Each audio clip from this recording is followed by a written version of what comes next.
जय श्री श्याम।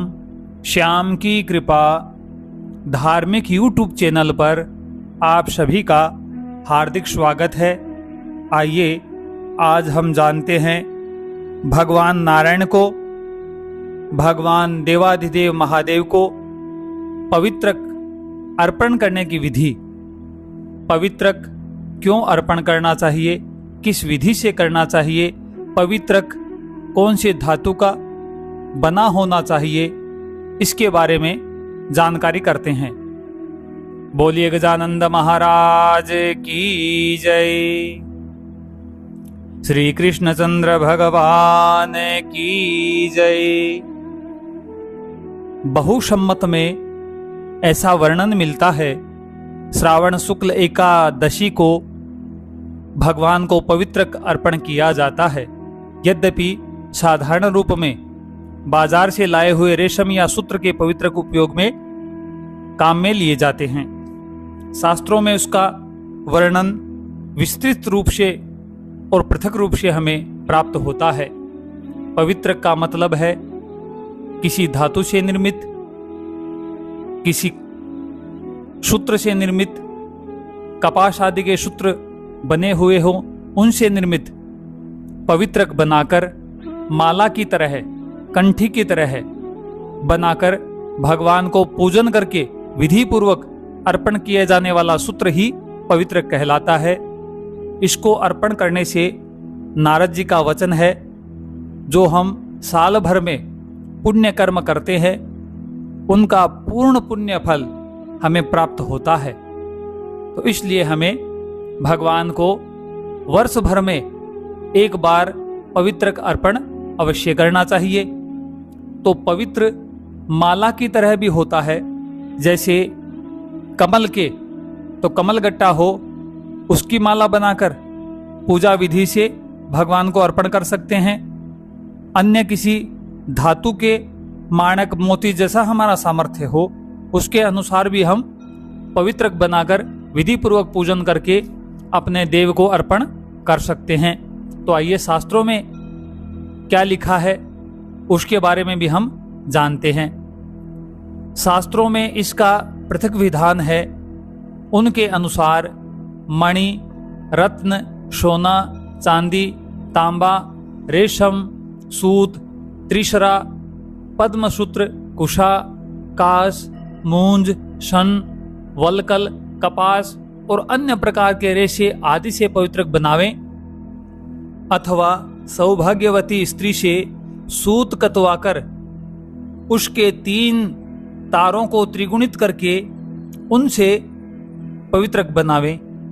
रेशम का पवित्रक हो तो उसमें अंगूठे के पर्व के समान यथा सामर्थ्य 360, 270, 180, 108, 54 या 27 गांठ लगावें। जैसे मान लीजिए हमने कमलगट्टे से पवित्रक बनाया तो उसमें उत्तम माना गया है कि 108 कमलगट्टा माला के रूप में पौना है और वो भगवान को अर्पित करना है। अगर बड़ी तस्वीर हो, बड़ी भगवान की मूर्ति हो तो उसमें तो 180 की भी माला पवित्रक के रूप में लग सकती है।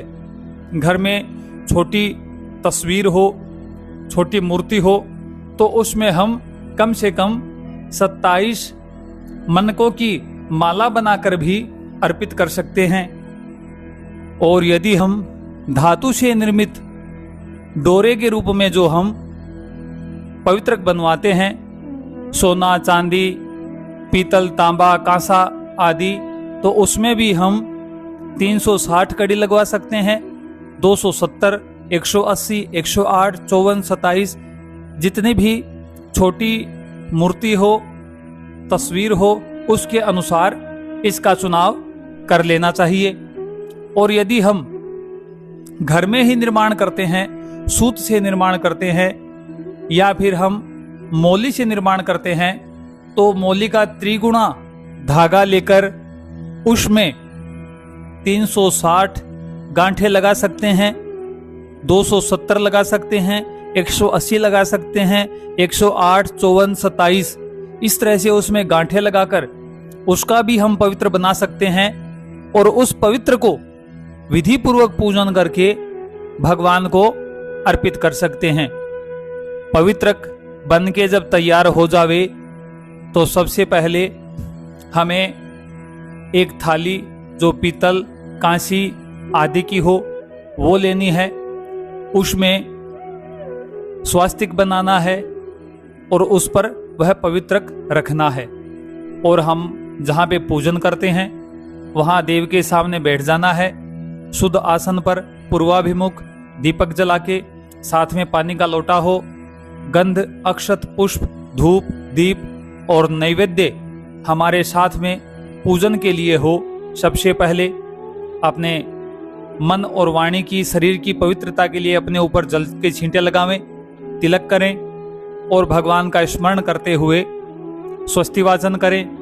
भगवान गजानंद का नाम मात्र से पूजन करें और उस पवित्र को जिसकी हम पूजन कर रहे हैं उसे शुद्ध जल से प्रोक्षण करें, पंचगव्य से प्रोक्षण करें, गंगा जल से अभिषक्त करें और उसके बाद ओम नमो नारायणाय, ओम नमो नारायणाय इस तरह से 108 बार जप करके शंखोदक का छींटा दे और रात्रि भर रखकर व्रत के दूसरे दिन का अर्थ है द्वादशी, श्रावण शुक्ल द्वादशी को भगवान की आरती करके, आरती दिखाकर और वह पवित्रक भगवान को पहना देना चाहिए।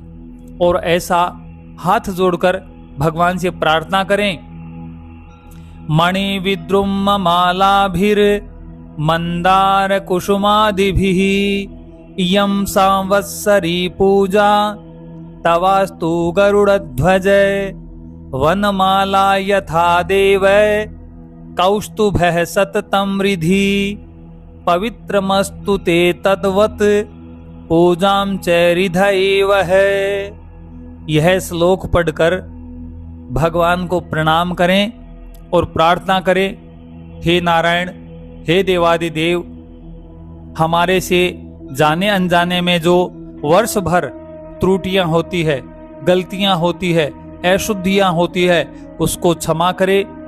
और जो वर्ष भर में हम पुण्य कर्म करते हैं, आपका पूजन करते हैं, भजन करते हैं, कीर्तन करते हैं, आपका गुणगान करते हैं, उनका पुण्य फल आप हमें प्रदान करें और हम पर कृपा करें कि हम आपका निरंतर गुणगान करते रहें। ऐसा भगवान से प्रार्थना करके और पूजा का विसर्जन करना चाहिए। यह कर्म प्रत्येक वर्ष में एक बार श्रावण शुक्ल एकादशी को पूजन और द्वादशी को विधि पूर्वक आरती करके भगवान को यह सूत्र अर्पण करने वाला मनुष्य सदैव भगवान का प्रिय और सुखी रहता है।